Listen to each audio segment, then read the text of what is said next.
Lebanon में भीषण तबाही का वीडियो आया सामने। इजराइल के हमले में पूरा इलाका तबाह हो गया। अल अब्बासिया शहर पूरी तरह से तबाह हो गया है। तो देखिए वीडियो सामने आया है किस तरह से अल अब्बासिया शहर है ये लेबनान का, जो पूरी तरह से तबाह हो चुका है। ये बमबारी की गई है इजराइल द्वारा और एक पूरा शहर अब्बासिया शहर लेबनान का, जहां हर तरफ सिर्फ खंडर और मलबा दिखाई दे रहा है।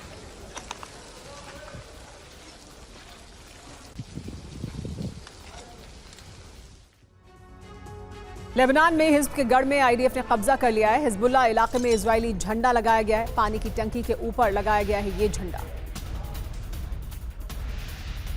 देखिए किस तरह से पानी की टंकी के ऊपर ये झंडा लगाया गया है।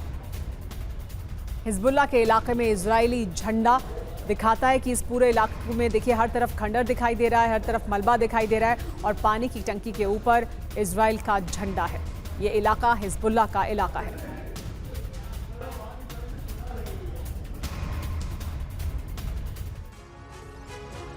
इजराइल ने हिजबुल्लाह के बढ़ते हमलों को रोकने के लिए एयर ऑपरेशन तेज कर दिया है। हिज्ब के हथियार सप्लाई का रूट काटने के लिए फिर से सीरिया पर हमले किए गए हैं।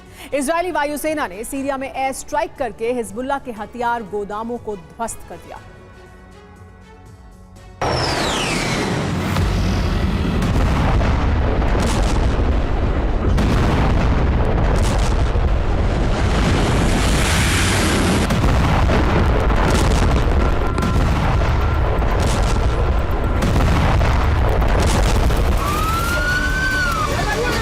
सीरिया में धमाके के बाद उठता ये लपटों का गुबार और चिंगारियां इजराइल के हवाई हमले का नतीजा है।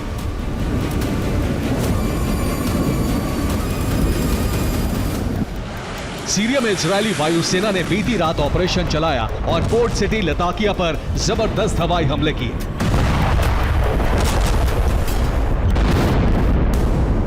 सीरिया की पोर्ट सिटी लताकिया में एक हथियार गोदाम को इजरायली सेना ने निशाना बनाया। इस हथियार गोदाम में ईरान से पहुंचे हथियार रखे गए थे। ये हथियार हिजबुल्लाह को दिए जाने थे।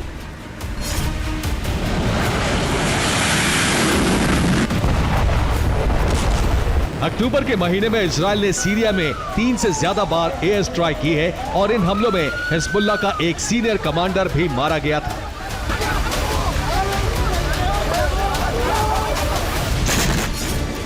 लेबनान के बाद जंग सीरिया की तरफ बढ़ रही है, तो इसकी वजह है सीरिया से हिजबुल्लाह को हथियारों की सप्लाई।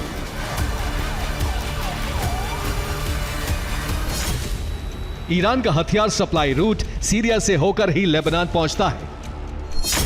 इजराइल को रिपोर्ट मिली थी कि ईरान ने 8 अक्टूबर को हिजबुल्लाह के लिए हथियारों की खेप रवाना की थी। यह खेप 10 अक्टूबर को ईरान पहुंची और 12 अक्टूबर को यह खेप सीरिया पहुंच गई। इसके बाद इन हथियारों को लेबनान भेजने के लिए सीरिया की पोर्ट सिटी लताकिया तक पहुंचाया गया। लताकिया से भूमध्य सागर रूट से छोटी नावों के जरिए ये हथियार उत्तरी लेबनान तक पहुंचाए जाने थे।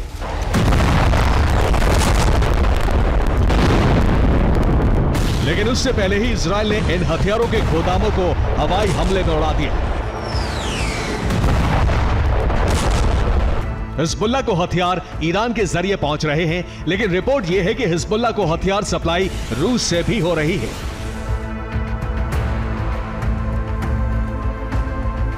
इजराइल के प्रधानमंत्री बेंजामिन नेतन्याहू ने कहा है कि लेबनान में हिजबुल्लाह के ठिकानों से रूस के हथियार बरामद हो रहे हैं। रूस से हिजबुल्लाह को आधुनिक और घातक हथियारों की सप्लाई हो रही है।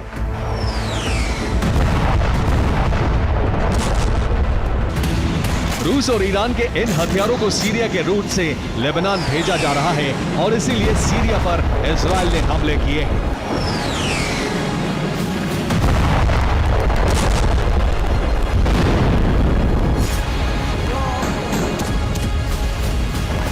ब्रिटिश मीडिया की रिपोर्ट यह भी है कि इजराइल के हमलों से बचने के लिए ईरान हथियारों की सप्लाई का दूसरा तरीका भी अपना रहा है। ईरान समुद्र के जरिए हिजबुल्लाह को हथियार सप्लाई कर रहा है। मालवाहक जहाजों में कंटेनर लादकर पहले यूरोप भेजे जा रहे हैं। यूरोप के बड़े पोर्ट पर सामान उतारा जा रहा है।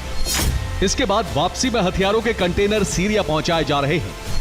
हथियारों की डिलीवरी के शक से बचने के लिए ईरान इस तरह के लंबे रूट का इस्तेमाल कर रहा है।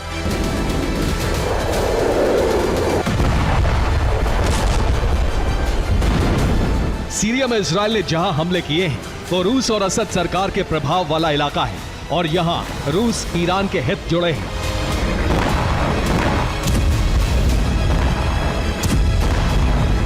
इजराइल के इन हमलों के बाद रूस ने अमेरिका को सीधी चुनौती दे दी है।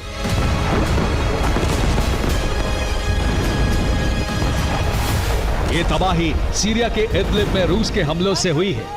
इन हमलों में इदलिब के 10 लोगों की मौत हो गई और 32 लोग घायल हो गए।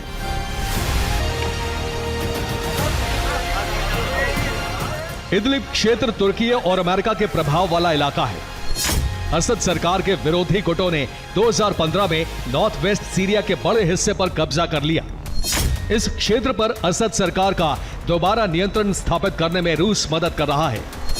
इदलिब के असद विरोधी गुटों को अमेरिका और तुर्की का समर्थन है।